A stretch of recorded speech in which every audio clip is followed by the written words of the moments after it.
Assalamualaikum warahmatullahi wabarakatuh. Kami dari kelompok 11 ingin menjelaskan sedikit tentang materi rasio solvabilitas. Perkenalkan, nama saya Yani Setiawati dan dua anggota lainnya yaitu Aldi Novaldi dan Tri Wulandari. Materi pertama yaitu saya akan menjelaskan tentang apa sih itu rasio solvabilitas. Yang pertama yaitu saya akan membahas pengertian rasio solvabilitas. Jadi, rasio solvabilitas adalah rasio untuk menilai kemampuan perusahaan dalam melunasi semua kewajibannya, baik jangka pendek maupun jangka panjang, dengan jaminan aktiva atau kekayaan yang dimiliki perusahaan hingga perusahaan tutup atau dilikuidasi. Nah, rasio solvabilitas atau leverage ratio membandingkan beban utang perusahaan secara keseluruhan terhadap aset atau ekuitasnya. Rasio ini memaparkan jumlah aset perusahaan yang dimiliki pemegang saham dibandingkan dengan aset yang dimiliki kreditor atau pemberi utang. Jika aset perusahaan lebih banyak dimiliki pemegang saham, maka perusahaan tersebut kurang leverage. Jika kreditur atau pemberi utang, biasanya bank, memiliki aset secara dominan, perusahaan tersebut memiliki tingkat leverage yang tinggi. Nah, jadi makna solvabilitas ini adalah kemampuan perusahaan untuk melunasi seluruh utang menggunakan semua aset sebagai penjamin utang yang menjadi konsep dasar akuntansi. Solvabilitas perusahaan merefleksikan kemampuan perusahaan dalam melunasi atau membayar semua pinjaman melalui jumlah aktiva yang dimiliki. Kemampuan ini nantinya akan mempengaruhi laporan keuangan perusahaan. Yang selanjutnya adalah jenis-jenis rasio solvabilitas. Yang pertama, debt to asset ratio atau biasa disingkat dengan DAR.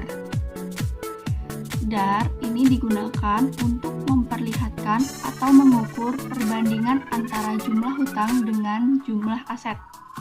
Artinya, seberapa besar aktiva perusahaan yang dibiayai oleh hutang dan seberapa besar hutang perusahaan yang mempunyai pengaruh terhadap pengelolaan dari aktiva perusahaan. Rumusnya, total hutang dibagi dengan total aset dikali 100%. Yang kedua adalah debt to equity ratio atau bisa disingkat dengan DER. DER ini dipakai untuk menilai atau mengukur perbandingan antara jumlah hutang dengan jumlah modal. Artinya dapat digunakan untuk mengetahui seberapa besar modal yang dijadikan sebagai jaminan atas hutang perusahaan. Rumusnya yaitu total hutang dibagi dengan total modal dikali 100%. Yang ketiga adalah time interest earned ratio atau bisa disingkat dengan TIER. Rasio ini mengukur kemampuan dari perusahaan dalam membayar biaya bunga dari kewajibannya. Semakin tinggi nilai dari rasio ini, maka akan semakin besar kemampuan perusahaan untuk membayar bunga hutangnya. Dan hal ini bisa menjadi tolak ukur untuk mendapatkan tambahan pinjaman dari kreditor. Rumusnya adalah penghasilan sebelum pajak dan bunga dibagi dengan beban bunga dikali 100%. Selanjutnya ada tujuan rasio solvabilitas, yaitu yang pertama untuk meninjau posisi sebuah perusahaan yang dilihat dari kewajibannya kepada pihak lainnya atau kreditor. Lalu yang kedua yaitu untuk mengetahui kemampuan perusahaan dalam memenuhi kewajiban tetap seperti angsuran, pinjaman, termasuk bunga. Yang ketiga, untuk meninjau nilai aktiva, khususnya aktiva tetap terhadap modal, apakah sudah seimbang atau belum. Lalu yang keempat, untuk mengetahui jumlah aktiva perusahaan yang dibiayai oleh utang. Selanjutnya, untuk meninjau pengaruh utang perusahaan terhadap pengelolaan aktiva, apakah berpengaruh signifikan atau tidak. Selanjutnya, untuk mengetahui besarnya bagian dari modal perusahaan yang dijadikan jaminan utang jangka panjang.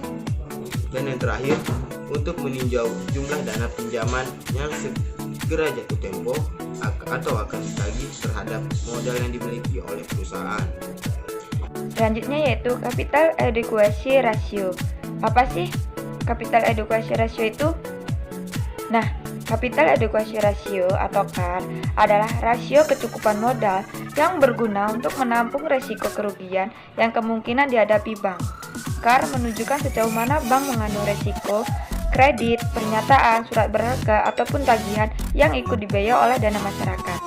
Semakin tinggi Capital Adequacy Ratio, maka semakin bank kemampuan terkait dalam menanggung risiko dari setiap kredit atau aktiva produktif yang beresiko. Jika nilai CAR tinggi, maka bank dapat membiayai kegiatan operasional dan memberikan kontribusi yang cukup besar bagi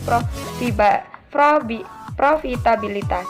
Peningkatan kapital CAR dapat meningkatkan keamanan nasabah yang secara tidak langsung dapat meningkatkan kepercayaan nasabah pada bank tersebut, yang kemudian dapat berdampak positif pada peningkatan profitabilitas bank.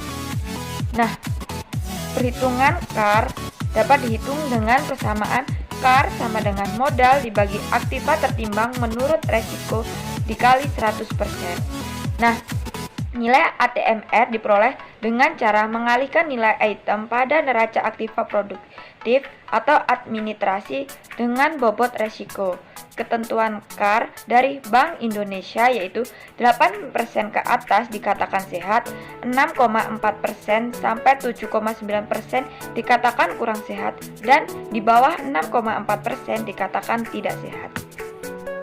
Poin selanjutnya di dalam rasio solvabilitas adalah primary ratio. Primary ratio ini digunakan untuk mengukur kemampuan permodalan untuk menutup penurunan aktivanya atau aset akibat berbagai kerugian yang tidak bisa dihindari. Rumusnya yaitu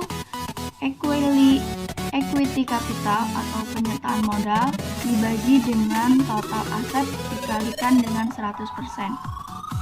Di sini saya mengambil laporan keuangan dari PT Wijaya Karya Persero Tbk. Di situ modal dasarnya atau equity capitalnya yaitu sebesar 35 miliar. Sedangkan jumlah asetnya yaitu 62 miliar sekian. Nah, jadi 35 miliar dibagi dengan 62 juta sekian dikalikan dengan 100% hasilnya 57,9%. Jadi, kemampuan permodalan untuk menutup penurunan aset pada PT Wijaya Karya yaitu sebesar 57,9%. Ya, selanjutnya saya akan memberikan contoh bagaimana menghitung dari secondary risk ratio ini.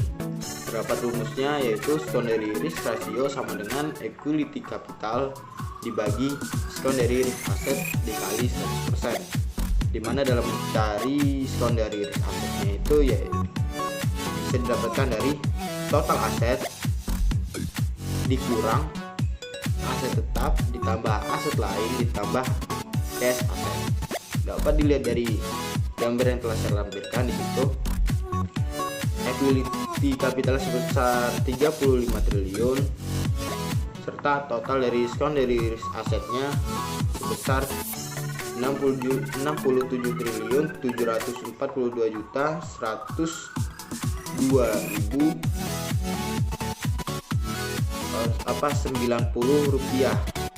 Lalu setelah dihitung dikali 100% dan hasil yang ditemukan itu sebesar secondary risk ratio-nya sebesar 51%.